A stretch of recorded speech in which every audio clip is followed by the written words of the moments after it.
All right, chilling here with my buddy Brendan in Bangkok. So, for the interwebs, introduce yourself. Okay, I'm Brendan O'Shea. I'm an English language teacher, teacher trainer from Cork, Ireland. And in all my free time, it's consumed by photography, shooting, editing, reading about it, coming to events like this here in Bangkok. So, show the world your phone/camera. So here is my camera. And I've got a What is it? lanyard. What is it? What is it? It's an iPhone 7 Plus, 256 gig. And this is the most important part, the lanyard. Because Why do you like that? when I'm out shooting, I have the security that if it slips out of my hand, it's not going to fall and break the screen. And added security is that because when I'm shooting, very often I'm not, aware of what's happening except for what's in the frame, so nobody can come and whip it from me. Wait, let me switch this. Okay. You use this side because it has a microphone. Okay. You can put that in the same. Yeah. Okay. So get your camera again. Yeah. I'll play devil's advocate. Brendan, why don't you buy a real camera? A real camera. Like a Leica. Like a Leica? Okay. Don't have the money, first of all. Okay, yeah. And secondly, I have real cameras. So Well, sorry. yeah, Go so on. any image capturing device is a real camera. So I shoot with the iPhone. I have a Fuji X100T, Nikon D7000, and I have the Samsung S7. But the one that I keep coming back to, and that I use most often, is the iPhone. Why don't you guys use X100T more? Because it's a very small, compact, great camera for street photography. I find it quite slow, and that I find very often that the shots that I want to get, that the focus doesn't snap in quick enough for me. Oh, so the iPhone's actually faster than I find the iPhone to be much more responsive. Oh, really? Yeah, and much more accurate in terms of what you see as the result as well. What app do you use to shoot on the iPhone? Native camera, and then for editing, might do 90 seconds on Snapseed.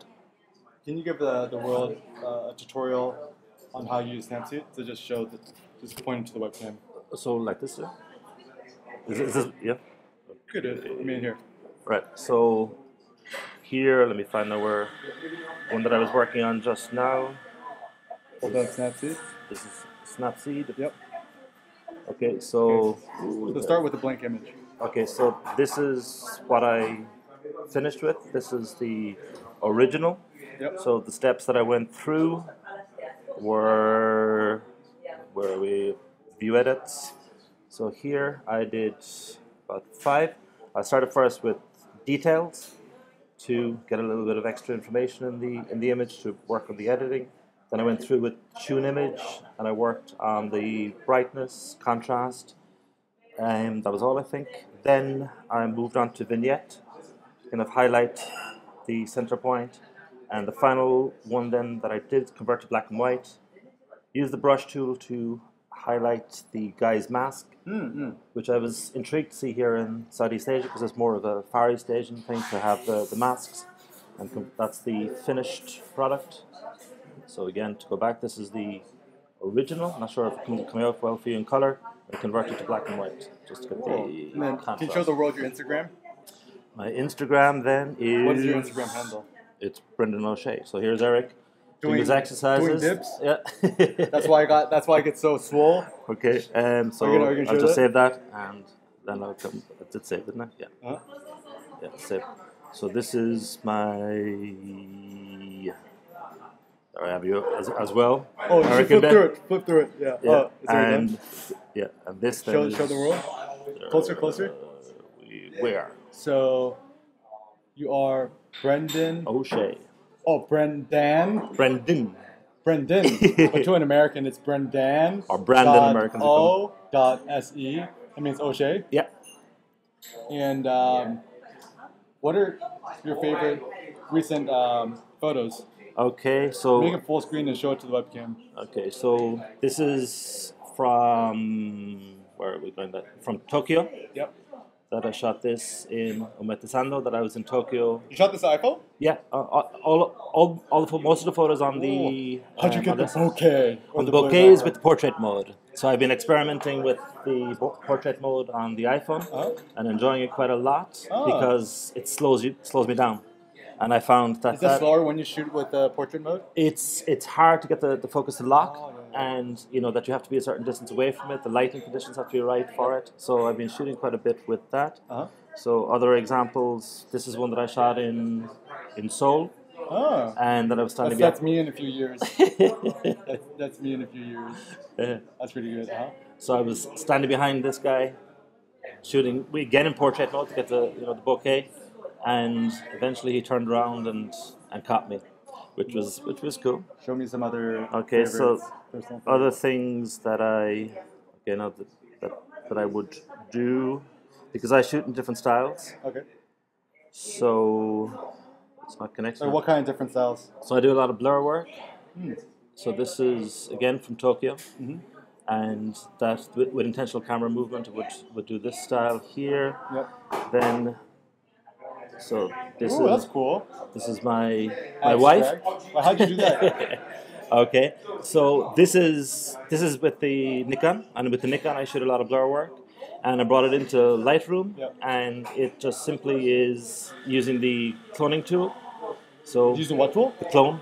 Clone. Yeah, the cloning tool. So I'm just taking a little bit of black from here and pulling it over here and creating the dots. Oh, cool. So that's like an illustration you made. Yeah, so I've quite a whole series of those. It's like a photo illustration series. If they come up. Oh, that's so cool. So, like these would be others in the series. Oh, cool. Okay, so I'll play devil's advocate. Is that cheating?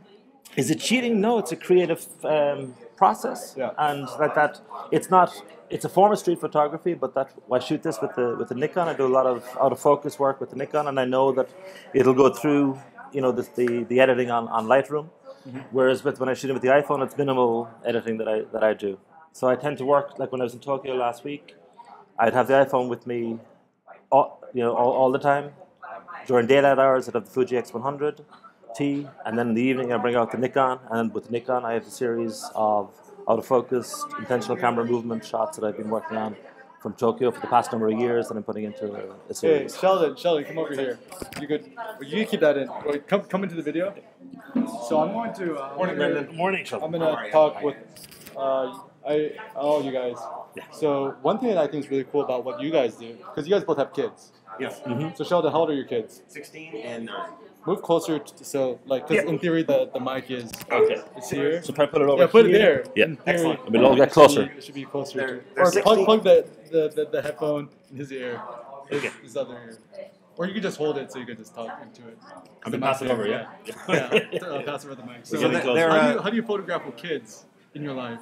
Well, I have a very supportive family, very supportive wife, and she tells me it's cool to go shoot for an afternoon.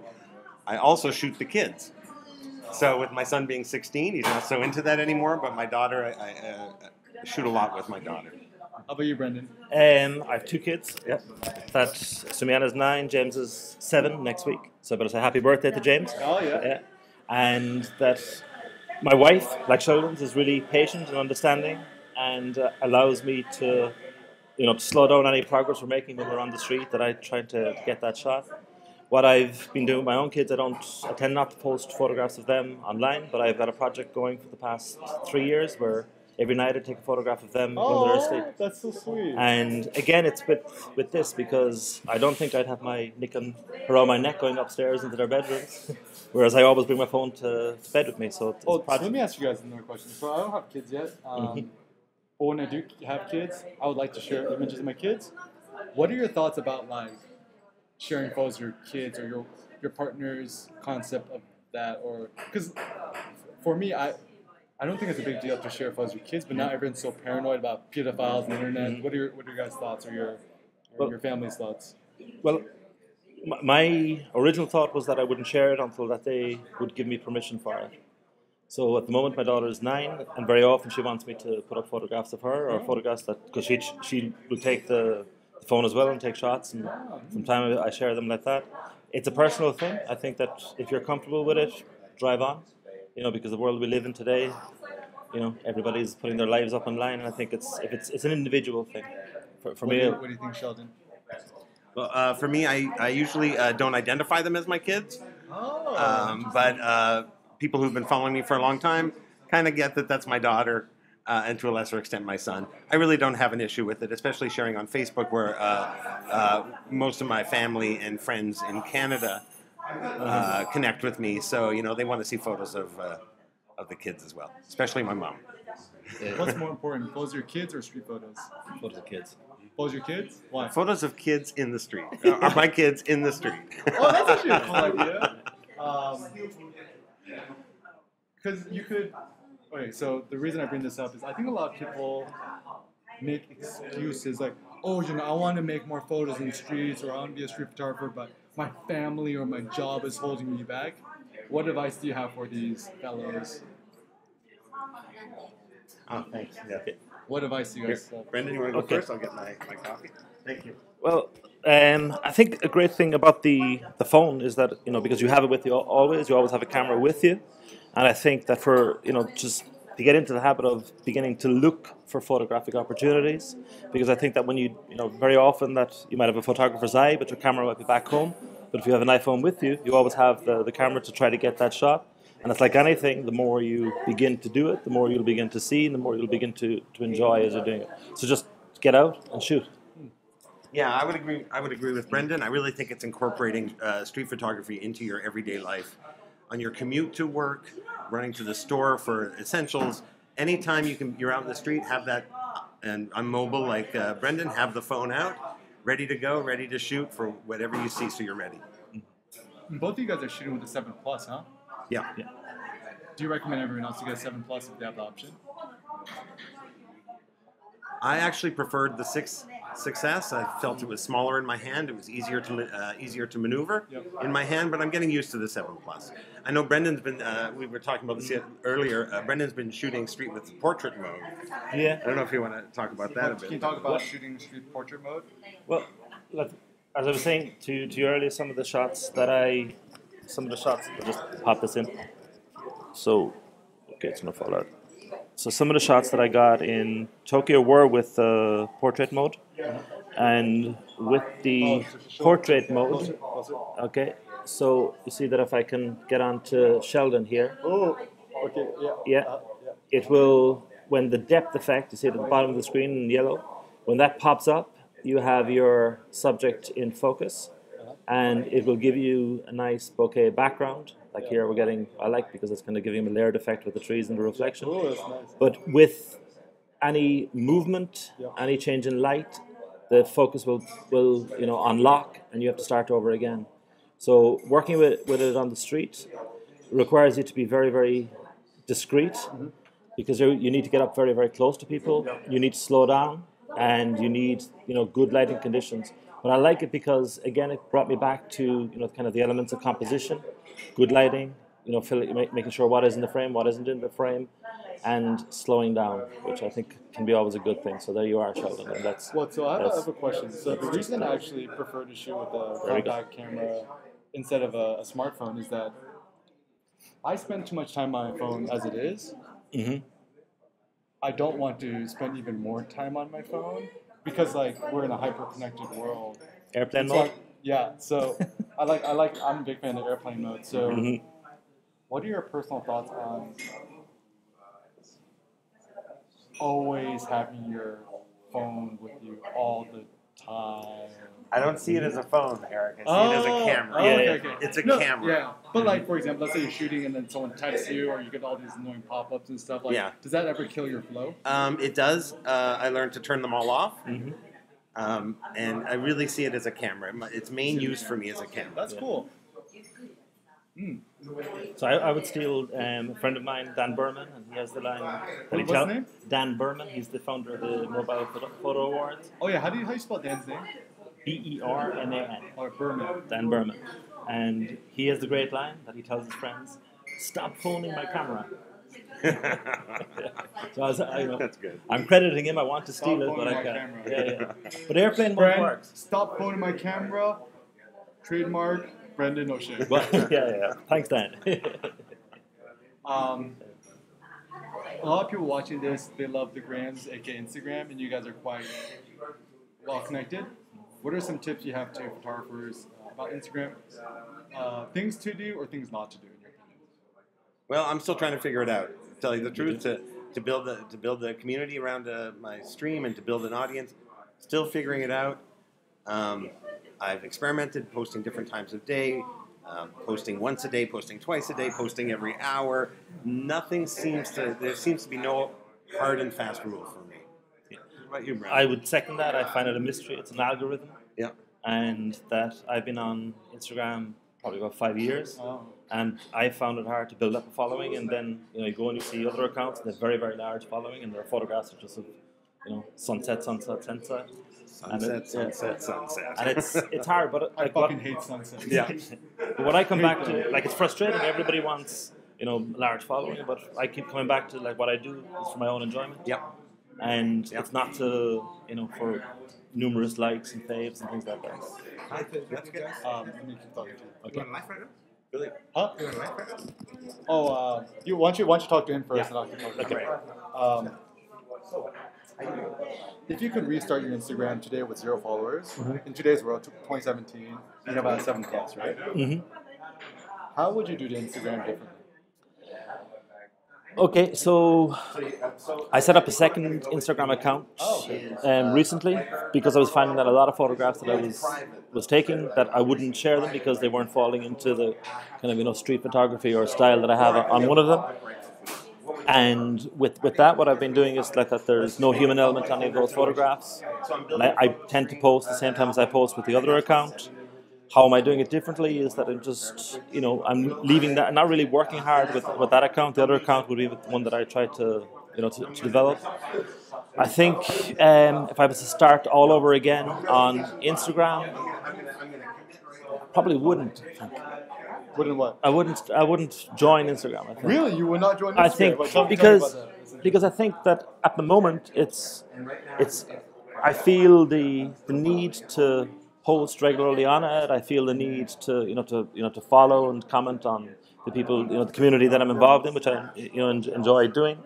But that if I have a period of time that I haven't posted, I seem to get kind of withdrawal symptoms from it, and I don't think it's a good thing. It's like a caffeine withdrawal. Yeah, I don't like.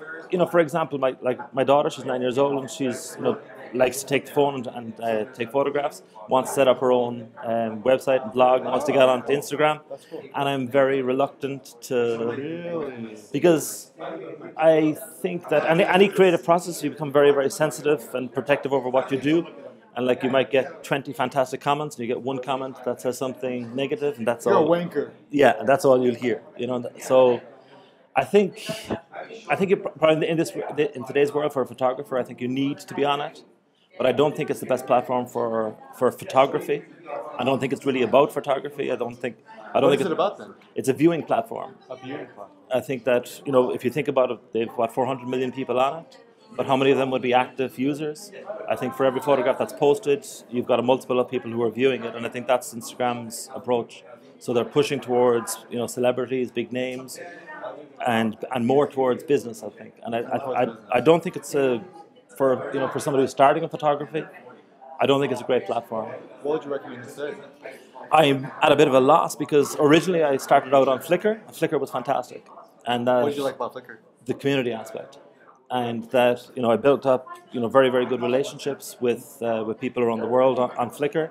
It was very reciprocal in that I would again post on a daily basis. People would come back and comment on my photographs. I'd go through theirs. We were in similar groups, and for me it was a fantastic learning process. And there wasn't the same kind of day-to-day thing you have with Instagram that I better post the photograph and I better put it up and that. So Flickr has changed. I think that It's kind of dead. Yeah, I think that they didn't see the advent of Instagram. The advent of the smartphone. Yeah, I think they were behind. They'd similar with all innovations. I think hotels didn't see Airbnb coming. Music industry didn't see Napster coming. So there's always that's going back a while, but they weren't ready for it. Netflix, the film industry didn't see it, and Flickr definitely didn't see Instagram coming. I hope that there's something new going to come along that will replace it. Hashtag spoiler, I'm actually working on a platform. Are you? Yeah. I'm building a platform. Excellent. It's going to be really cool. Very good. Excellent. Very good. That's fantastic. Yeah. I'll have you guys as beta users. We can sign up. Yeah. Switch over the mic. So if you started, okay, so Brendan said Yeah. if he started again today as a photographer, or even for his 9-year-old, he would say as a photographer, do not use Instagram. What are your thoughts? Well, I would agree with Brendan in terms of what Instagram is now. Yep. When I started, it was iOS only. It was a small community. They still had that popular page, and it was an inspiring community. The what page? Popular page. Popular page. They had a popular page. I don't even know what that is. Oh, it was if you got within the first hour a certain number of, again, an algorithm, but if you got a certain number of likes or comments, you would hit the popular page, and that was accessible to everybody. So it's kind of like Flickr's Explore. Oh, okay. Okay. And but once they sold to Facebook, once they went to Android, I really feel like, and once the youth, the young people kind of migrated from Facebook to Instagram, it's really become kind of a Facebook, Snapchat. You can still find inspiring photographers. You can still find great work. But I think that today, I would agree with Brendan, Instagram is not the place to get seen. Where would you say instead? That's a tough one. I've tried a lot of different platforms. Flickr, 500px. They all have different audiences. You can't really maintain or reach a critical mass on any of them, I think. Oh, you come in. Yeah, that's good. I would actually say, if I could give, yeah, of course. If I could give my 2 cents, I would actually say the best platform is to own your own platform. So to own your own platform means, I recommend everyone to go on bluehost.com and register your own domain name. So like first name, last name, .com or first name photo, .com, and create like a WordPress.org. Yeah. And because for me, I love having my own Eric Kim blog because, first of all, it's easily indexable by Google. Secondly, I could change the layout or the formatting or whatever it may be. Thirdly, it's not blocked or censored anywhere in the world. This is actually something I didn't really anticipate, but a lot of places in the world, Instagram and Facebook are actually blocked. Like, for example, China. Yeah. People... WordPress is blocked, isn't it? WordPress.com is blocked, but not self-hosted website using the open source WordPress.org framework. So my blog is accessible anywhere in the world to anyone with a browser. Because also not everyone uses Instagram. I mean, almost everyone uses Instagram, but not everyone uses Instagram. But everyone could have a browser. And the great thing about owning your platform is that you just have more flexibility and freedom. And like something like, for example, I do not like about social media is that I essentially crowdsource my self-esteem, and I quantify my self-esteem based on how many likes or comments or followers I get. Right? Days that I get a lot of likes, I'm like, I'm a good human being. Days that goes down, I'm like, Eric, I don't think you're unique in that way. I think everybody falls prey to that.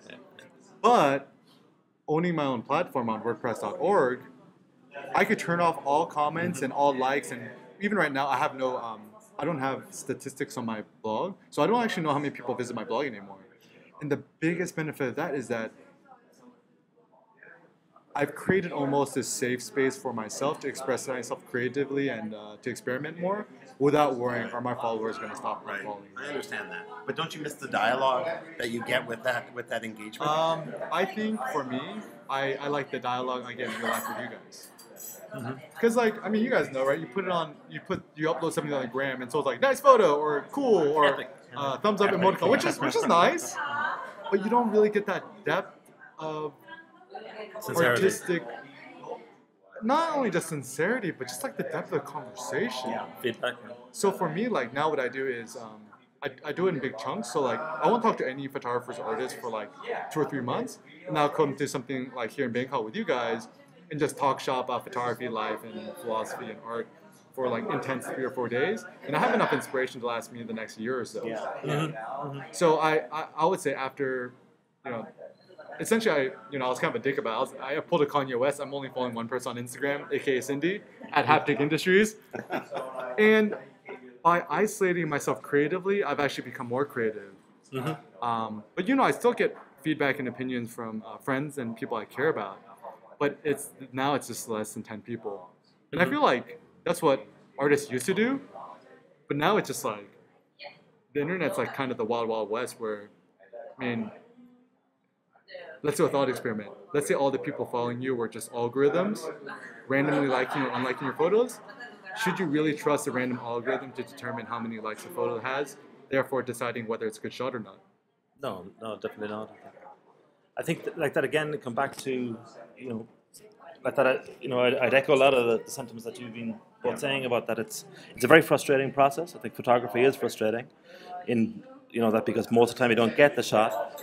When you post something that it's something which is very dear to you. You've invested a lot of time to it. When you put it up, you're very sensitive and protective over it. And sometimes, like there's a delay before there's any feedback on Instagram, and this is a very unnerving time. And you might come back an hour later and you see that there's only, I don't know how many likes you might get. But I always come back to the same thing, that this is something that I do for myself, something that I get a lot of enjoyment for, and something that I need in terms of to express myself creatively. And I think that if I were to depend on Instagram for validation, I think I'd throw my hat at it. I don't think it's worth it. I read this creative book. I forget who wrote it. It said validation is for parking, not for creatives. That's cool. That's cool. Yeah. Nice. So I would agree with Brendan. And I know we were talking earlier, Eric, and we were talking about how I felt that the photos that meant the most to me, that were the most meaningful to me, were always the least popular in my stream. Yeah. Guaranteed. Guaranteed. Why is that? Again, I really don't have an answer. I think if I want to go back to Instagram as building a community in Instagram for a second, I think that you really need to have. So it's a mystery, but I really think you need to have a very well-defined aesthetic, a very similar composition and subject. And when people see consistency of subject and composition and black and white or color or the gear you use, I think that builds an audience. But that's not necessarily what's best for an artist or creator. Exactly. I totally agree. I think it's a totally different use of Instagram. You're not using Instagram to share your work and get feedback, like authentic feedback. You're really sharing your work to become known, to get known, to get out there. Do you want to hear a new philosophy I have? Yes. About Instagram?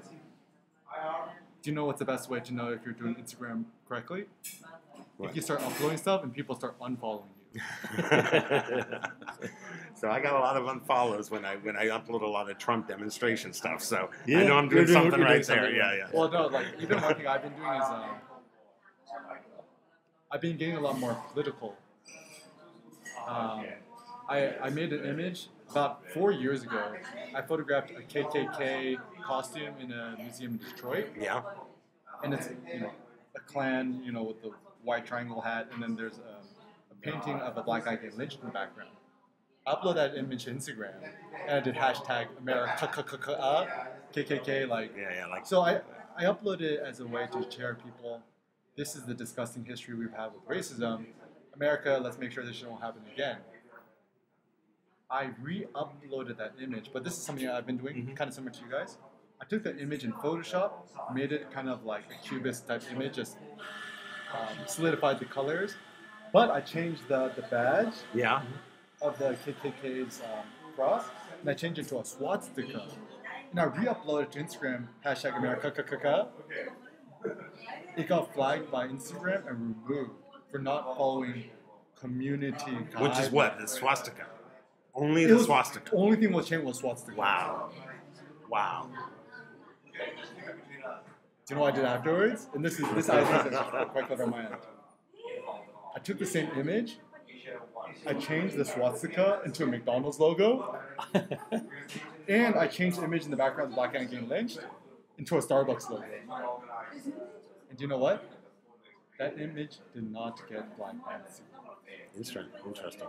So now, the reason I don't like Instagram or Facebook or any other corporate-owned social media, if you upload an image that is going to upset people and not have people click on more ads, like anything real or political, the man don't want you to share that.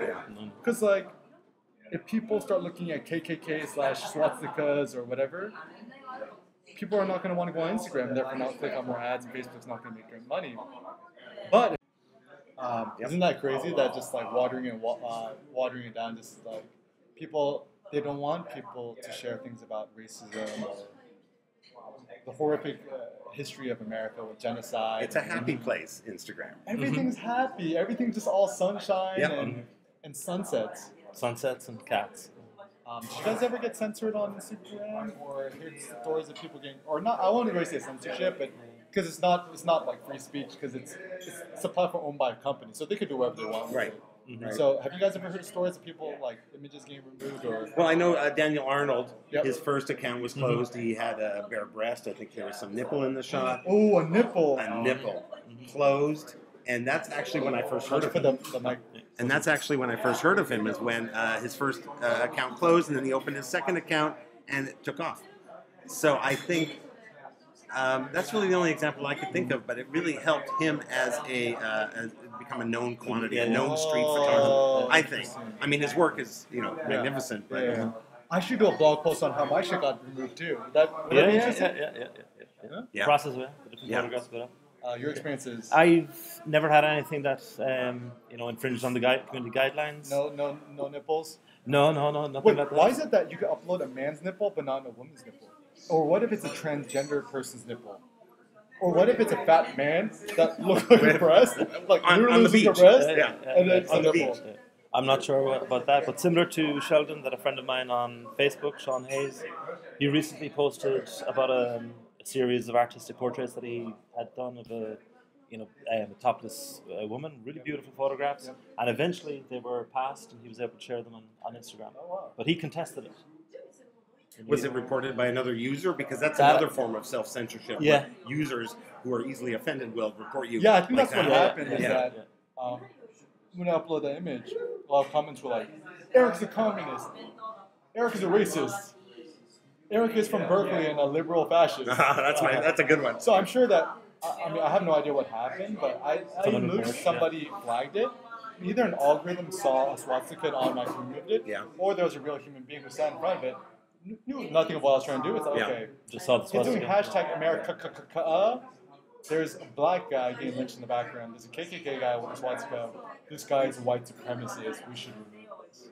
So, I kind of understand why it got removed, but I think that's the danger. Well, what's interesting about your story is not that got removed, but that the other one did not. Did not get I think that's the key there. I have an idea. What if I uploaded an image of a black guy getting lynched, but his face had a McDonald's logo, and I photoshopped out the noose and put like a Candy Crush necklace? Do you think that would be flagged? I think if it were to get flagged, it would be a user, not a Algorithm. If a user flagged that and a real moderator looked at it, do you think they would actually remove it? I don't know. I don't know what their standards are. When Or like, what do you think? Or like, how would you feel like if you saw that as a user? How would you feel? I think it's a little too much. Too much? Yeah. I think with the Why? subject matter of a black guy getting lynched, and I think it's too strong an image to kind of put something as banal as. No, but like you've taken it and you've desensed. You've essentially whitewashed the image where you actually don't know it's a lynching. Okay, so what's the purpose of it? So, for I guess people who might be smart enough to understand the political message of it, is know the history of America was based on racism, slavery, and genocide. It's almost like this weird thing what pop art tries to do is that it tries to commercialify or make everything look like a advertisement. Yeah. I think what you were saying earlier about doing a blog post about and having that as one of the series of the images, I think would work well. Because I Okay. think So with I'm the actually explaining it. yeah, with the sequence of it. But I think if you were to like Instagram, one of the problems with it is that it's very much about the single image. Oh yeah. And I think if you were to post that as a single image, it would require too much of the viewer I see. to connect with. Whereas in the blog post, come back to you taking ownership of it, having the sequence of images, I think it would work well. Because I think that what you're describing with Candy Crush is a Facebook product, and you're talking about Is it a Facebook product? Candy. It is. I've never played Candy it. Crush, I'm not sure. Okay. I get these. But anyways, yeah. I think it is one of those games I have on Facebook because I always get these invitations. It's on to play. You get notifications. Yeah. Holding up okay, Take? You holding up okay? I'm holding up okay. Hey guys, how's it going? So I think it would work in a sequence like that. That's it. They would see the original image that you took in the museum.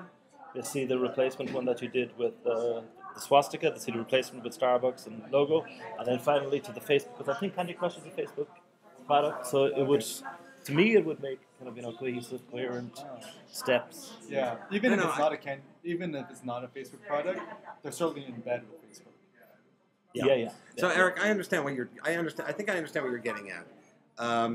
And I think what you're saying is that you're creating a distance or a disconnect between the image, the actual underlying image, and the viewer, right? So what came to mind when you were talking about this was the Dead Kennedys, right? You can put the mic closer to your face. That seminal California punk band, and their album Plastic Surgery Disasters. Now, do you guys know the album cover? I grew up with that kind of. What is it? It is a famous image of it's of an African famine, but it's a microcosm. It's I'm assuming it's a rescue worker's hand with a child's hand, malnourished hand in the palm, and it's. Brendan will pull it up. You explain it. And so that image has an incredible amount of power on its own. Putting it on an album called Plastic Surgery Disasters creates kind of a disconnect, right? It's bad taste, right? It's Was it bad taste? well, I think your first reaction is, oh, that is in terrible taste. It's offensive. But then to me anyway, you start to see the thinking behind that, the meaning as to why they're doing that. It's creating a distance. Oh shit! I've seen this image. Yeah. So that's the image on the album cover. So what did you think when you saw the image for the first time? Well, I was a teenager. How old are you? How old was I? Maybe 19? Yeah. 19, I don't remember when year the album came out. Yeah. How did it make you guys feel? Well, I was more excited about the music than the image. And, I think that, yeah. No, go ahead, Brendan. You're passing the mic. Yeah. Well, I grew up with Dead Kennedys music, and the imagery that they used was very controversial and very, always had a great visual impact. The other one that they had was on the album Frankenchrist. Yeah. What album? Frankenchrist. H.R. Geiger, wasn't it the guy? Yeah.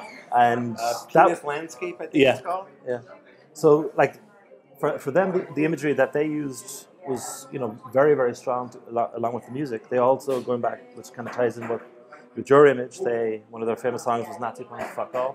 What was it? Nazi Punks Fuck Off. Nazi punks fuck off. Yeah, and that they did quite a bit. Hit. Yeah, they did the imagery for that as well. You should check out. What was the imagery? Something with crosses, wasn't it? Yeah, What it is was Jesus on the cross. Yeah. Background was money. Yeah, the dollar bills. And it was on an EP called "In God We Trust" Incorporated. Yeah. So I think what you're getting at, I think, is similar to what they were getting at, but the danger of being misinterpreted, especially on a corporate platform like Instagram, I think is real. And I think what Brendan says, where you talk about the process and what your thoughts behind it, I think would really. That's not it. It's In God We Trust, isn't it? Yeah, In God We Trust.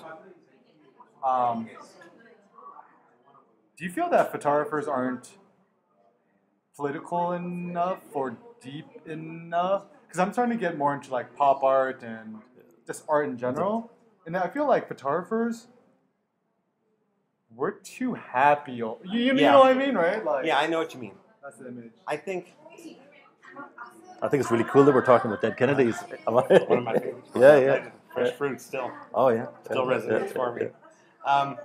Give him the mic. Yep. So your question again, Eric? I'm sorry, I was thinking about the Dead Kennedys, which I love. I'm gonna listen to this. Oh yeah. All I learn is all I know is Kanye. So. So just remind me what the question was. Oh, so photographers not being political enough. or deep enough, talking about real shit. I don't know. I think the personal is political. So if you are true to yourself and you shoot what's important to you, it comes across. If you go and shoot a rally without injecting yourself into the images or consciously trying to keep a distance, I think it comes off as and I don't use this as a dirty word, but as photojournalism, where the interest lies strictly in the event being depicted, not in what your take on it is or your impression of it. So if you guys were to photograph a Trump rally, how would you photograph it? I've photographed a lot of Trump rallies after So November. Describe it. I really shot people that interested me. AKA, please be specific.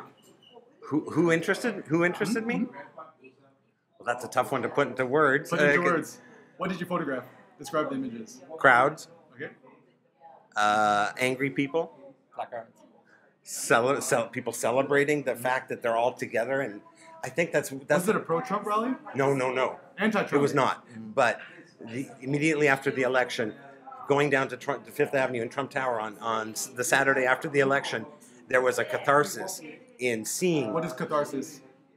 What's that mean? a release of anxiety, frustration, anger, seeing how many people felt exactly the same way as you. So Wait, what do you mean? that you're not alone in your anxiety. You're not alone in your Oh, so fear. these are people afraid of Trump. Yes. Okay, yeah. These are people, yes, very afraid of Trump. Okay, yeah. So seeing that and being a part of that, that's what I tried to shoot. I wasn't thinking, okay, this person looks interesting, I'm going to shoot that person.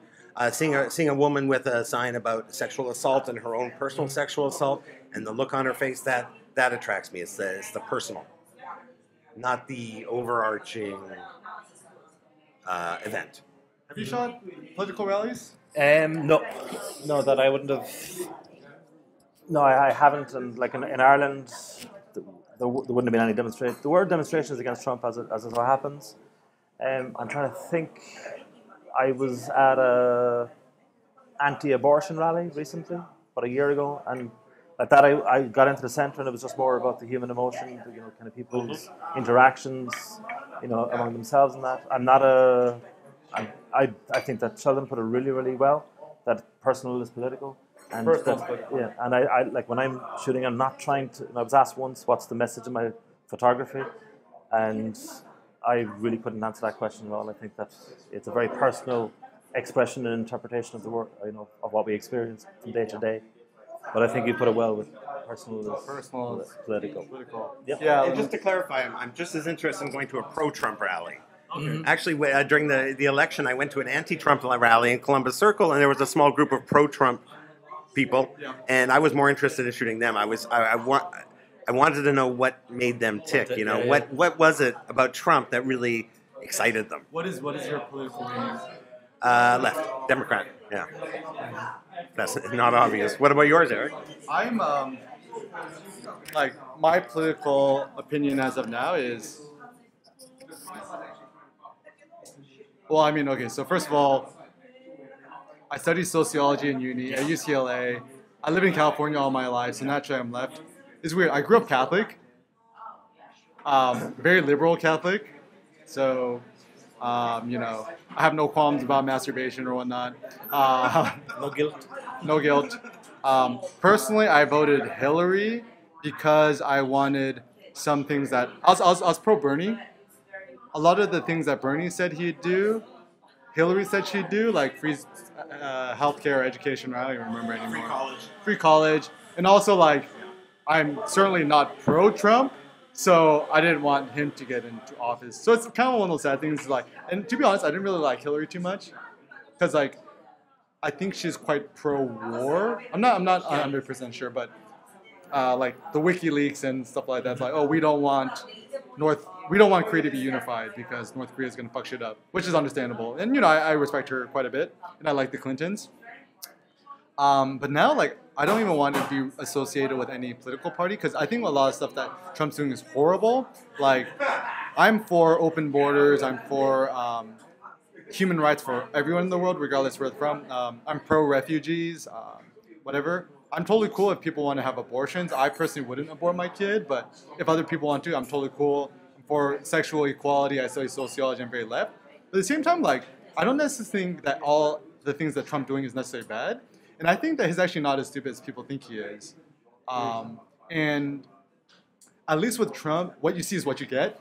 Does that make sense? Mm-hmm. Like, he has no filter. So you know exactly what's on his mind. So if we're going to be in World War III, we're going to kind of know that that's going to happen. So at least I could prepare myself for it. So I'm not really pro or anti-Trump. I'm probably more anti-Trump, to be honest, because there's like anti-Mexicans and I love Mexican people. But what I'm trying to do with my photography and my art is to make more social, political commentary, especially in this batshit crazy world we're living in right now, where Kim Jong-un is like going batshit crazy and might just drop a nuke on Seoul, or I got family in Seoul, or So it's kind of a crazy world. So I think But going back to your point, Sheldon, is the political is personal, personal is political. I'm trying to uplift the souls of other people through personal photography, from photographing my love of Cindy and my friends and my loved ones, why I see beautiful in the world, because there's too much pessimism in the world. There needs to be more optimism. All right, so to wrap up, any last words or shout outs? Yeah, I want to shout out to you, Eric. Really great meeting you. Yeah. And to Brendan, because Brendan, we've known each other online for quite a while, and to meet in person has really been a thrill. What's it like knowing internet friend versus real life? Brendan is exactly what I thought he was. Oh, that's the best compliment. Yeah. Well, for me, they say don't meet your heroes, and Sheldon is one of my heroes. Oh. That I followed him online for about 5-6 years. It's been a while. And, yeah. his photography for me he's up there with the greats. Oh. And for me to get to meet you, Oh.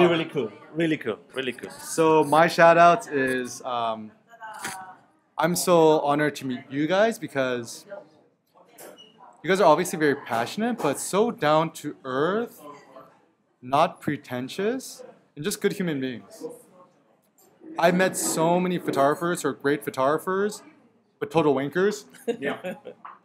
I don't give a shit if you're a good photographer or not. I only care if you're a good human being. And your honesty, your down to earthness, the fact that you're just shooting with iPhones and you're not like, you're not either.